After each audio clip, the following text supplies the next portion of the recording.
본문은요, 영적으로 육적으로 죽음의 고비를 맞이한 다윗의 이야기입니다. 사울에게 쫓긴 다윗은 이스라엘 안에서 더 이상 이렇게 도망갈 곳이 없었습니다. 그러니까 이스라엘 안에서 도망갈 곳이 없다 보니까 다윗이 어떤 선택을 하냐면 이스라엘의 대적인 블레셋에 망명을 하여 약 16개월을 지냅니다. 블레셋은 다윗에게 원수의 나라입니다. 더구나 다윗은 블레셋의 장수 골리앗을 죽이고 또 그 블레셋 군대를 여러 번 아주 치명적인 패배를 안겨줬던 블레셋 입장에서는 원수입니다. 이런 블레셋에서 다윗은 16개월간 영적 침체를 경험하는데요. 다윗의 별명이 무엇입니까? 이스라엘의 노래 잘하는 자입니다. 시편을 많이 지었어요, 다윗이. 그가 부르는 노래가 곧 시편 성경이 될 정도로 영감 있는 찬양을 했던 찬양 인도자입니다. 찬양 사역자입니다. 그런데 시편을 샅샅이 뒤져보아도 그가 블레셋 망명 기간 동안 단 한 편의 시도 적지 못했습니다. 노래할 수 없었습니다. 블레셋 땅에서 이스라엘에 노래하는 자는 침묵합니다. 그는 이 영적 침체 기간 중에 노래를 못하는 거예요. 하나님을 찬양하지 못하는 겁니다. 하나님 앞에 기도하지 못하는 것입니다. 왜 그렇습니까? 원수의 땅 블레셋에서 하나님과의 관계가 멀어졌기 때문입니다. 하나님과의 관계가 멀어진 다윗은 주님이 주시는 은혜와 기쁨이 사라졌고 찬양이 끊기고 노래가 끊기고 기도가 멈추게 됩니다. 다윗은 오늘 본문을 통해 영적인 위기뿐만 아니라 실질적인 육체적인 생명의 위기도 찾아옵니다. 원정을 나갔던 다윗이 블레셋에서 본거지로 삼았던 시글락으로 돌아왔는데 큰일이 생겼습니다. 3절과 4절 말씀인데요, 같이 한번 읽어볼까요? 다윗과 그의 사람들이 성읍에 이르러 본즉 성읍이 불탔고 자기들의 아내와 자녀들이 사로잡혔는지라. 다윗과 그와 함께한 백성이 울 기력이 없도록 소리를 높여 울었더라.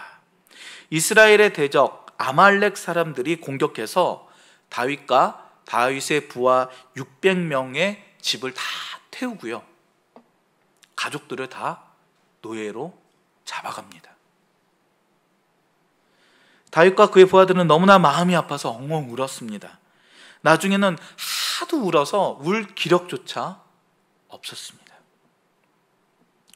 블레셋에서의 타향살이도 서글픈데 가족까지 포로로 잡혀갔으니까 그 마음이야 우리가 헤아릴 수 있겠습니까? 너무나 슬프니까 다윗의 부하들은 극단적인 선택을 합니다. 6절인데요. 백성들이 자녀들 때문에 마음이 슬퍼서 다윗을 돌로 치자하니. 여러분들 자녀 키우셔서 아시겠지만 자녀를 잃은 슬픔이 얼마나 크겠습니까? 그 슬픔이 너무 크다 보니까 자신들이 따르던 리더인 다윗을 돌로 쳐 죽이려고 합니다. 다윗과 함께한 600명은 그냥 부하들이 아닙니다. 다윗이 사울을 피해 다닐 때마다 다윗과 함께 목숨을 같이 걸고요, 정말 생사고락을 함께 나눈 동지들입니다. 다윗을 위해서라면 목숨조차도 아까워하지 않았던 그 부하들입니다. 그런데 그 부하들이 자녀들을 잃고 포로로 잡혀가고 또 집이 불타니까 그 슬픔 때문에 다윗을 돌로 치려고 합니다. 다윗은 일생일대 최대 위기를 맞이합니다. 영적인 침체, 자신의 아내와 자녀들은 노예로 끌려가고요, 지금 부하들에게 돌로 쳐 맞아 죽기 일보 직전인 아주 인생의 위기 가운데 서 있습니다. 여러분, 다윗에게만 이런 고난과 고통이 찾아옵니까? 아닙니다. 이 세상을 한번 진지하게 들여다보면 우리가 살고 있는 땅에서 고난은 피할 수가 없습니다. 언제 어디서 그 흉한 모습을 드러낼지 모르는 것이 고난입니다. 이런 예측 가능한 고난, 예측 불가능한 고난은 우리를 당황스럽게 하고요, 절망스럽게 하고요, 그리고 포기하게 만듭니다. 그뿐만 아니라 예수를 믿는다고 그 고난이 우리의 삶을 비껴가는 것은 절대 아닙니다. 이런 고난과 고통을 혼자 견뎌야 한다면 우리 인생은 너무나 혹독할 것입니다. 하나님은 인생의 고난과 고통을 공동체와 함께 극복하기를 원하시는데요. 전도서 4장 10절입니다. 같이 한번 읽어볼까요? 혹시 그들이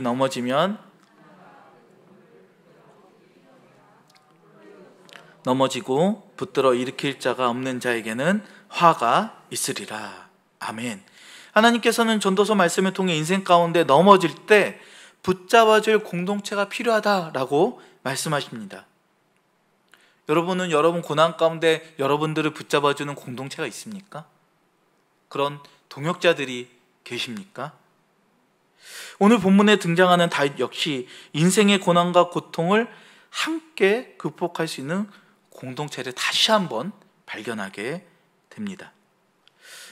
가족을 잃은 다윗과 600명의 부하들은 마음을 수습하고요, 가족을 되찾기 위해 아말렉 사람들을 맹 추격합니다. 당연하죠. 자기의 자녀, 자기의 가족들을 찾기 위해서 그 누가 이것을 마다하겠습니까? 부설 시내가에 이른 다윗과 600명의 부하들에겐 근데 또 다른 시련이 찾아옵니다. 9절과 10절인데요. 같이 한번 읽어볼까요? 이에 다윗과 또 그와 함께한 600명이 가서 부설 시내에 이르러 뒤떨어진 자를 거기 머물게 했으되 곧 피곤하여 부설 시내를 건너지 못하는 200명을 머물게 했고 다윗은 400명을 거느리고 쫓아가니라. 다윗과 600명의 부하들은 아말렉을 쫓기 전에 원정을 다녀온 군사입니다. 그러니까 전쟁을 치르고 왔어요. 많이 힘들었겠죠? 이들은 100km가 넘는 원정길에서 돌아왔습니다. 근데 돌아오고 나니 사랑하는 식구들이 잡혀가지 않았다면 정말 이 부설 시내가까지 가려고 했을까요? 아니에요. 여러분 군대 갔다 오신 분도 계시지만 행군 한 번만 해도 정말 힘듭니다. 근데 나의 온 힘을 다해서 적을 죽이고 온 힘을 다해서 다시 집으로 왔는데 가족들이 없으니 그냥 지친 발에 질질 끌고 다시 가는 거예요. 이 부설 시내가까지 겨우 왔는데 이 부설 시내가는 항상 있는 시내가 아닙니다. 사막, 이스라엘 특징을 알면 이 부분이 좀 이해가 되는데요. 비가 내릴 때만 잠깐 생기는 건천, 와디라고 합니다. 평소에는 말라 있다가 비가 내리면 거기에 시냇물이 잠시 흐르는 거예요. 아니 평소에 말라 있는 시내인데 다윗의 부하 600명 중 3분의 1인 200명이 추격하는 것을 포기합니다. 이건 무슨 이야기예요? 자기 가족을 살리는 일을 포기한다는 거예요. 제가 부설 시내가가 어떻길래 그 앞에서 3분의 1이나 포기를 했을까? 제가 이 자료 저 자료 살펴보니 이 시내가의 특징이 있더라고요. 특히 부설 시내가의 모습을 보니까 좀 이해할 수 있었습니다. 한번 사진을 잠깐 볼까요? 부설 시내가를.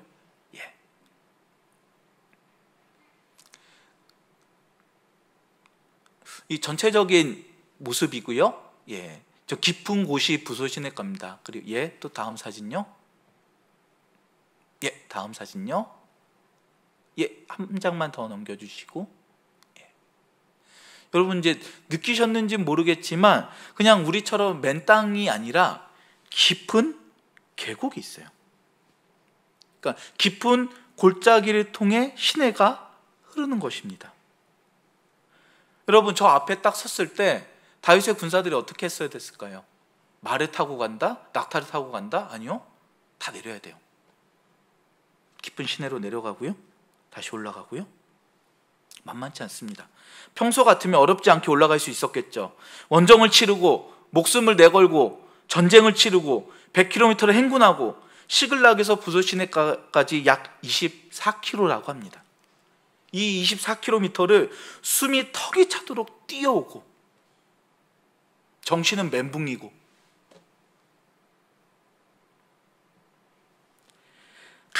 간신히 그 깊은 곳을 지나 맞은편으로 건너가자마자 다시 전진 명령이 떨어집니다. 하지만 힘이 빠질 대로 빠진 200명은 움직일 수가 없어요. 군인들이 큰 강도 아닌 작은 시내를 건넌 후에 낙오를 한 거예요. 얼마나 힘들면 가족을 구하는 일마저 포기할 정도로 이 낙오를 하겠습니까? 다윗 공동체는 가족이 빼앗긴 큰 고난 후에 부솔 시내가라는 작은 고난이 연이어 왔습니다. 우리 인생도 마찬가지 아닙니까? 큰 고난에 이어 작은 고난이 찾아올 때가 있어요. 근데 힘이 있을 때는 이 작은 고난은 넘어갈 수 있습니다. 그러나 지치고 힘들고 낙담될 때는 이 조그만 작은 고난에도 내 자신이 무너지는 거예요. 그게 연약한 인간 아닙니까? 그게 부족한 우리들의 모습 아닙니까? 부솔 시내가를 건넌 다윗과 400명의 부하들은 아말렉 사람과 전쟁에서 승리하고 단 한 명의 가족도 잃지 않고 구출 작전을 성공합니다. 이것이 이 본문의 결론입니다. 그뿐만 아니라 아말렉 사람들이 훔친 물건까지도 전리품으로 다 가져와요. 다 찾아옵니다. 싹. 다 찾은 후에 다윗과 400명은 부솔 시내가에서 쉬고 있는 200명과 다시 만나게 됩니다. 승리하고 다시 만나는 장면인데요. 22절을 같이 한번 볼까요? 22절 말씀입니다. 같이 읽겠습니다. 다윗과 함께 갔던 자들 가운데 악한 자와 불량배들이 다 이르되 도로 찾은 물건은 무엇이든지 그들에게 주지 말고 각자의 처자만 데리고 떠나가게 하라 하는지라. 다윗과 함께한 악한 자와 불량배들, 이들이 누굽니까? 너무 힘들어가지고 같이 전쟁을 하지 못했던 200명을 지칭하여서 뭐라 그래요? 악한 자와 불량배들. 그들에게 400명이 뭐라 그래요? 야, 나는 목숨을 걸고 싸웠어. 너 200명은 두 다리 뻗고 쉬었잖아. 너희한테 처자식은 줄 수 있지만 전리품은 줄 수가 없다. 난 목숨 걸었거든, 이 일에. 라고 불만을 터뜨리고 있는 모습입니다. 저는 이 부분을 읽으면서 참 이상했습니다. 악한 자와 불량배들이란 표현이 상황과 연결이 잘 안 되더라고요. 저는 이 말씀 묵상하는데 앞에서 이들이 요구한 것은 너무나도 당연한 것 같습니다. 자신들은 목숨을 걸고 싸웠고 부솔 시내가에 있는 200명에게 처자만 데리고 가라는 요구는 합리적이지 않습니까? 이성적이지 않습니까? 나는 목숨을 걸었고 너는 목숨을 걸지 않았으니까 넌 처자만 데려가. 이 전리품은 나눠주지 못해. 왜? 너 쉬고 있었잖아. 이거 당연하죠. 그런데 왜 성경에서는 이들을 악한 자와 불량배라고 했을까요? 바로 은혜 없이 비난만 했기 때문입니다. 사실 승리를 한 400명도 내세울 곳이 없는 사람이에요. 그들 모두 다윗을 죽이려고 했습니다. 다 동참했어요.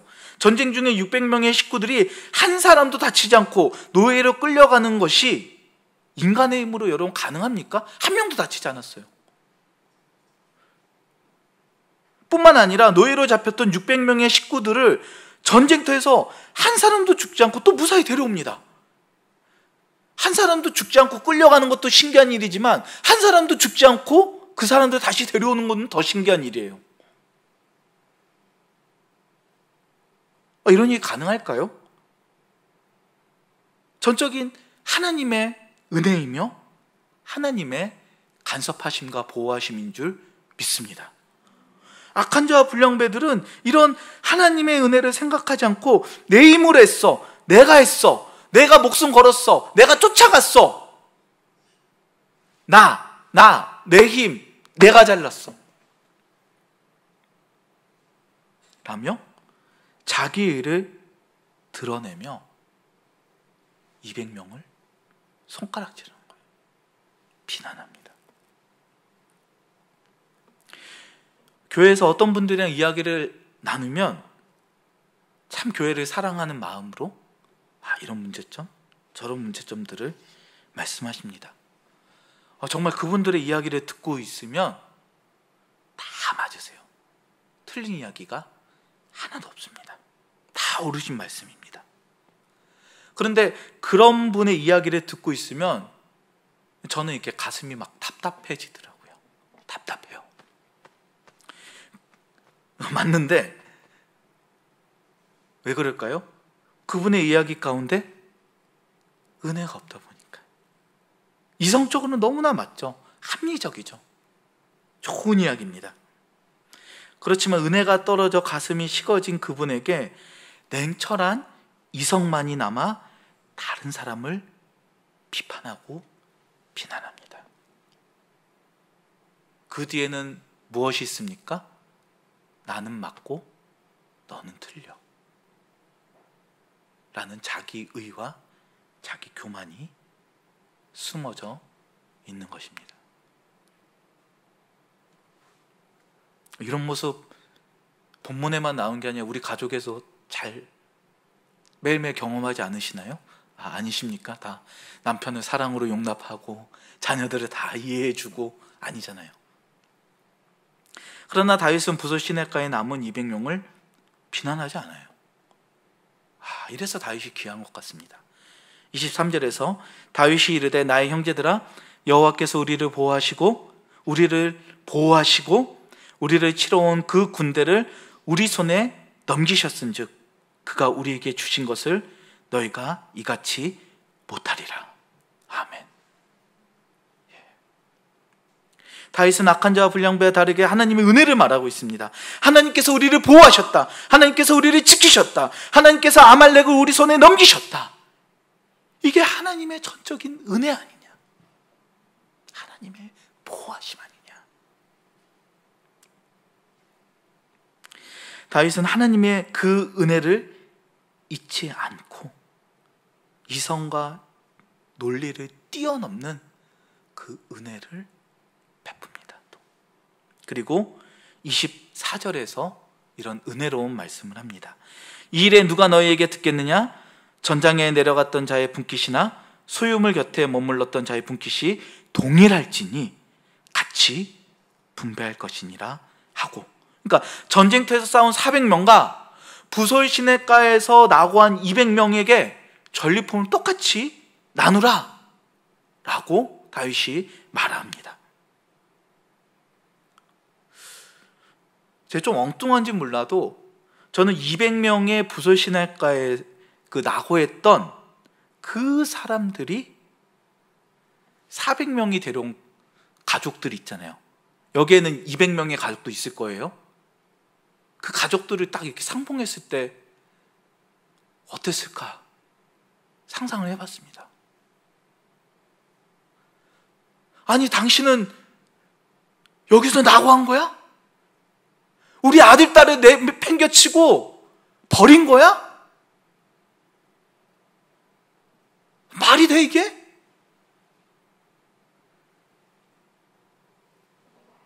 아마 200명은 지구멍에라도 들어가고 싶은 마음이었을 거예요. 얼마나 부끄럽습니까? 얼마나 미안해요. 너무나 수치스러운 그들에게 근데 다윗은 전리품까지 나눠줍니다.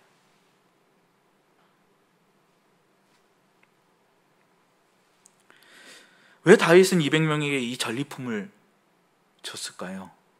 아말렉과 싸운 400명도 언젠가 인생의 부솔 시냇가를 만나 쓰러질 수 있다는 거예요. 아말렉을 만나 인생의 고난을 겪을 수 있다는 거예요. 이 200명에게만 해당되는 게 아니다.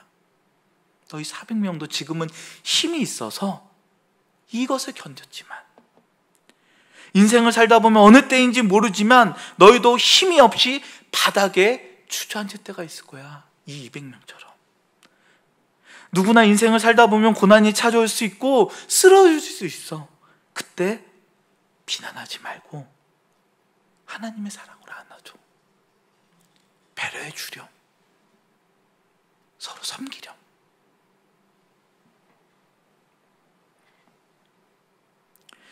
다윗은 언제 이런 영성을 깨달았을까요?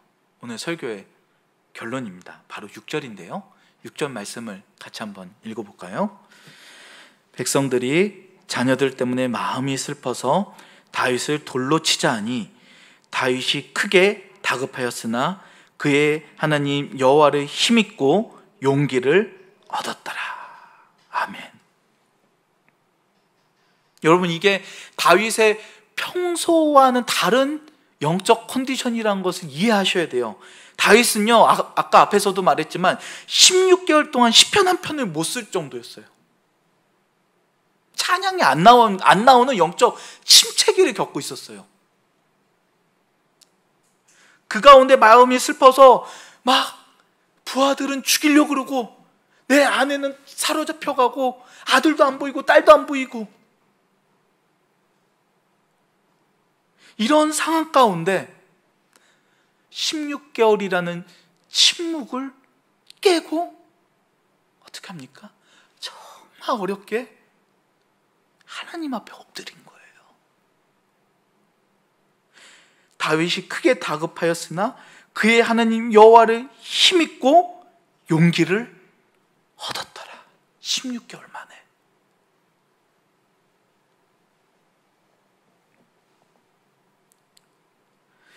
참 이게 놀랍지 않습니까?